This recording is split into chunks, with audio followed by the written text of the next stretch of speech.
بسم اللہ الرحمن الرحیم۔ اسلامک احکام چینل میں آپ تمام حضرات کو خوش آمدید کہتے ہیں، اور آج کا ہمارا 12واں لیکچر ہے نور العزا کا۔ معزز سامعین ذی وقار، آج کی جو فصل ہے بڑی اہم ہے۔ اس سے پہلے مصنف نے وضو کو بیان کیا، کن چیزوں سے وضو کیا جا سکتا ہے، نجاست کی اقسام، کن پانیوں سے طہارت کی جا سکتی ہے۔ ان تمام چیزوں کو آپ نے تفصیل کے ساتھ، وضو کے ارکان ہیں، وضو کے مستحبات ہیں، وضو کی سنتیں ہیں، وضو کے مکروہات ہیں، اور وضو کن چیزوں سے ٹوٹتا ہے، کن چیزوں سے نہیں ٹوٹتا، آپ نے تفصیل کے ساتھ اس کو سماعت کر لیا۔ اور اگر آپ نے نہیں سنا ہمارا وہ لیکچر تو ضرور آپ پیچھے والی 2-3 فصلیں ہیں اس کو آپ سن لیں، تاکہ آپ کا وہ جو فصل ہے وہ بھی مکمل ہو جائے، اور آپ مکمل اور ایقان یقین کے ساتھ جو ہے وہ ہمارے ساتھ جڑے رہیں، تاکہ اللہ تعالیٰ آپ کو سب کو اس کے فیوز و برکات نصیب فرمائے۔ یقیناً یہ وہ علوم ہیں جن کا سیکھنا بندے پر فرض ہے۔ تو آج کی جو فصل ہے بہت زیادہ اہم ہے۔ بندے کو پتہ ہی نہیں ہوتا کہ اس پہ غسل کب فرض ہوتا ہے۔ تو آج ہم ان چیزوں کو بیان کریں گے جن سے غسل فرض ہو جاتا ہے۔ وہ 7 تھنگز ہیں، 7 چیزیں ہیں، 7 چیزیں ہیں جن سے غسل فرض ہو جاتا ہے۔ اور جو خاص طور پر جو نئے بچے ہوتے ہیں ان کو تو نہیں پتہ ہوتا تھا کہ غسل کب فرض ہوتا ہے، اور پھر غسل فرض ہونے کے بعد کیا کرنا ہوتا ہے۔ تو والدین سے بھی وہ نہیں پوچھتے، کوئی ان کا ہم سفر بھی نہیں ہوتا، اور کوئی عالم سے بھی ان کا رابطہ نہیں ہوتا، تو جس کی وجہ سے بہت زیادہ اب مسائل آتے ہیں۔ تو کاش اگر ایسا ہو جائے کہ اس فصل کو توجہ کے ساتھ ہم پڑھ لیں اور پوری زندگی کے لیے اس کو اپنے دل اور دماغ میں سیو کر لیں، تاکہ ہمیں پتہ ہو کہ غسل کن کن چیزوں سے فرض ہو جاتا ہے۔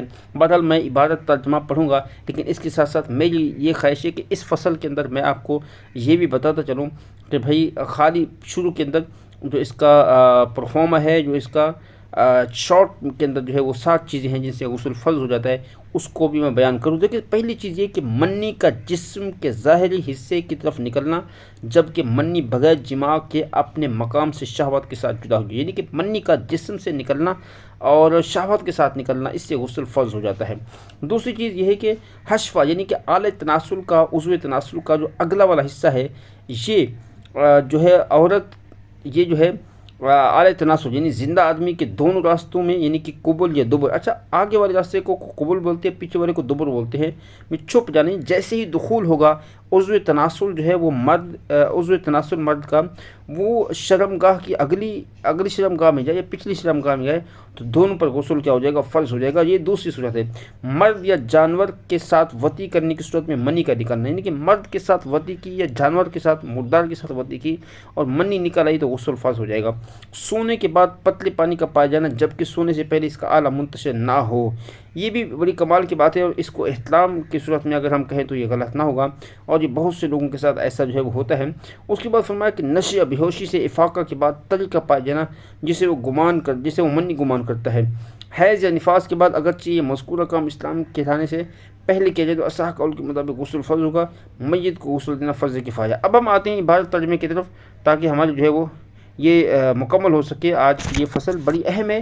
لیکن یاد رکھیے گا کہ نیچے حاشیے کے اندر بڑی تفصیل کے ساتھ اس کو جو ہے بیان کیا گیا ہے، لیکن چونکہ میں جو کلام کرتا ہوں وہ بچوں کی ذہنی استعداد کے مطابق کلام کرتا ہوں، تاکہ میں زیادہ ڈیٹیل کے اندر جاؤں گا، تفصیل کے اندر جاؤں گا، تو ہو سکتا ہے کہ جو اصل چیز ہے وہ بھی بچوں کو ذہن کے اندر نہ بیٹھے۔ تو عبارت ترجمہ نفس مسئلہ یہ بڑا اہم ہے، لیکن اس کے لیے آپ جو جتنی بھی شروحات میں بتاتا ہوں آپ کو، جیسے بہار شجرت ہے، اس کا مراکل فلاح جو ہے وہ حاشیہ ہے، اعلیٰ حضرت رضی اللہ تعالیٰ عنہ کا نیچے حاشیے کا حاشیہ ہے جو فتاوی رضویہ سے لیا گیا ہے، مختلف آپ کی کتب سے لیا گیا ہے، اور مکتبۃ المدینہ العلمیہ نے اس کو حاشیہ جو ہے وہ لگایا ہے۔ تو یہ تمام کی تمام چیزیں ہماری افادیت کے لیے ہیں، فائدے کے لیے ہیں۔ تو کاش ایسا ہو جائے کہ ہم اس کو پڑھنے والے بن جائیں۔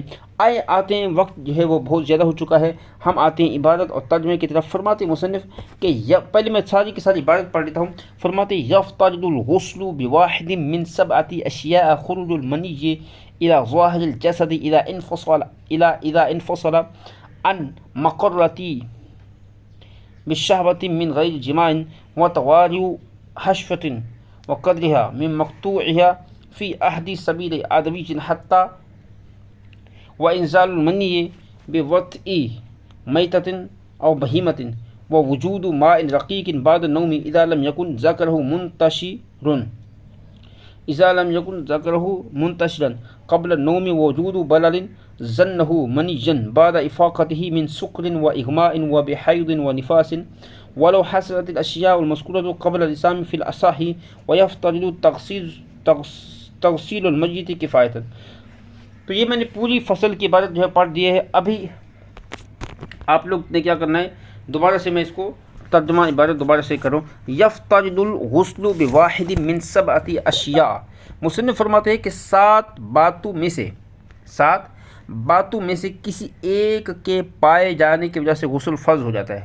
غسل، اچھا آپ لفظ ٹو لفظ بھی ترجمہ کریں وہ بھی بہتر ہے. یفترض الغسل، غسل فرض ہو جاتا ہے، بواحد ایک، من سے، سبعۃ اشیاء سات چیزوں میں سے کسی ایک کے ساتھ.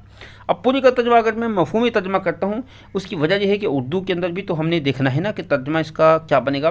فرماتے ہیں سات باتوں میں سے کسی ایک کے پائے جانے کی وجہ سے غسل کیا ہوگا، فرض ہوگا. یعنی کہ غسل کو واجب کرنے والی 7 چیزیں ہیں، اگر ان میں سے کوئی ایک بھی پائی گئی تو غسل کیا ہوگا، فرض ہوگا. غسل کیا ہوگا، فرض ہوگا. سب سے پہلی چیز فرماتے ہیں خروج المنی الی ظاہر الجسد اذا انفصل عن مقرتی بالشہوۃ من غیر جماع. پہلی بات مصنف علیہ الرحمٰن نے بیان کی کہ خروج المنی، منی کا نکلنا، منی کا خارج نکلنا، الی ظاہر الجسد، جسم کے ظاہری حصے کی طرف، جسم کے ظاہری حصے کی طرف، اذا انفصل، جب وہ جدا ہو، عن مقرہ، جب وہ جدا ہو اپنے مقام سے. مقر کا مطلب کیا ہے، مقام. جب وہ اپنے مقام سے جدا ہو، انفصلہ جدا ہو، بالشہوۃ، شہوت کے ساتھ، من غیر جماع، جماع کے علاوہ. ٹھیک ہے نا. منی کا جسم کے ظاہر حصے کی طرف نکلنا، جبکہ منی بغیر جماع کے اپنے مقام سے شہوت کے ساتھ جدا ہوئی ہو. ٹھیک ہے. وتواری حشفۃ، یا پھر حشفے کا، اور حشفے کا چھپ جانا، حشفے کا چھپ جانا. وقدرها من مقطوعها فی احد السبیل آدمی. ٹھیک ہے نا. کہتے حشفے کی صورت میں، حشفے کی مقدار کا زندہ آدمی کے دونوں راستوں یعنی کہ قبل یا دبر میں چھپ جانا. ٹھیک ہے. حتیٰ وَإِن زَالَ المنی، یہاں تک کہ منی جو ہے وہ زائل ہو جائے، نہیں، فی احد سبیل آدمی حی، زندہ آدمی کے دونوں راستوں میں سے کسی ایک راستے میں کیا کرنا، دخول کرنا، داخل کرنا. اچھا، وَإِن زَالَ المنی بِوَطْءٍ مَيْتَةٍ أَوْ بِبَہِیمَةٍ. وَإِن زَالَ المنی، منی کا نکلنا، منی کا نکلنا، بِوَطْءٍ مَيْتَةٍ، میتہ بولتے ہیں مردے کو، مردے سے وطی کرنے کے بعد، او بہیمت، یا جانور سے وطی کرنے کے بعد. اب پورے کا ترجمہ کیا ہوگا کہ مردے یا جانور کے ساتھ وطی کرنے کی صورت میں منی کا نکلنا. آگے جاؤ. وہ وجود ماء رقیق بعد النوم، سونے کے بعد پتلے پانی کا پائے جانا، اذا لم یکن ذکرہ، جب اس کا عضو تناسل منتشر نہ ہو، قبل النوم، سونے سے پہلے. اب ترجمہ کیا ہوگا، فرماتے سونے کے بعد پتلے پانی کا پایا جانا، جبکہ سونے سے پہلے اس کا اعلی تناسل منتشر نہ ہو، تو کیا ہوگا، غسل فرض ہو جائے گا. مطلب یہ کہ آپ سوئے اور سونے سے پہلے جو ہے، جب سوئے تو جب اٹھے تو احتلام آپ کو ہوا، اس کو احتلام عام طور پہ ہم بولتے ہیں، تو اس سے بھی غسل کیا ہو جائے گا، فرض ہو جائے گا. کیا ہو جائے گا، فرض ہو جائے گا. بس فصل ختم ہونے والی ہے. وہ وجود بلل ظنہ منیجن، اور ایسی طریقہ پایا جانا جس کو وہ گمان کرتا ہے، کیا گمان کرتا ہے، منیجن، منی، جس کو وہ کیا کرتا ہے، منی گمان کرتا ہے. چھٹی چیز ہے، فرماتے ہیں وہ وجود بلل ظنہ منیجن بعد افاقتہ من سکر و اغماء و حید. اچھا، من سکر فرماتے ہیں نشے سے افاقے کے بعد، وہ اغماء، یہ ایک الگ جو ہے وہ بیان چیز کر رہے ہیں، بے ہوشی، و بحید، حیض کی وجہ سے، و نفاس، اور نفاس کی وجہ سے. اب یہ 7 چیزیں مصنف نے بیان کی کہ ان سے غسل فرض ہو جاتا ہے. فرماتے ولو حصلت الاشیاء المذکورۃ قبل الاسلام فی الاصح، اسلام سے پہلے اگر چیزیں مذکور ہوں، پائی جائیں، صحیح قول کے مطابق، ویفترض تغسیل المیت، اور میت کو غسل دینا کیا ہے، فرض ہے. یعنی کہ پیچھے جو 3 چیزیں مصنف نے بیان کی ہیں، اگر وہ اسلام لانے سے پہلے پائی جائیں تو اصح قول کے مطابق غسل دینا اس کو کیا ہوگا، فرض ہوگا. اچھا، منی کا مقام کیا، منی کا مقام مرد میں اس کی پیٹھ ہے، وہاں پہ منی جو ہے وہ موجود ہوتی ہے.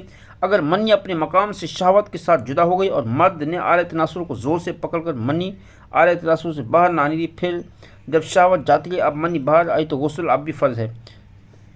اچھا، حشفہ اعلی تناسل کے آگے والے ابھرے ہوئے حصے کو کہتے ہیں اس حدیث مبارکہ کی وجہ سے غسل فرض ہو جاتا ہے کہ سرکار علیہ الصلوۃ والسلام نے فرمایا کہ جب دو شرمگاہیں آپس میں ملیں اور حشفہ غائب ہو جائے تو غسل فرض ہو جائے گا.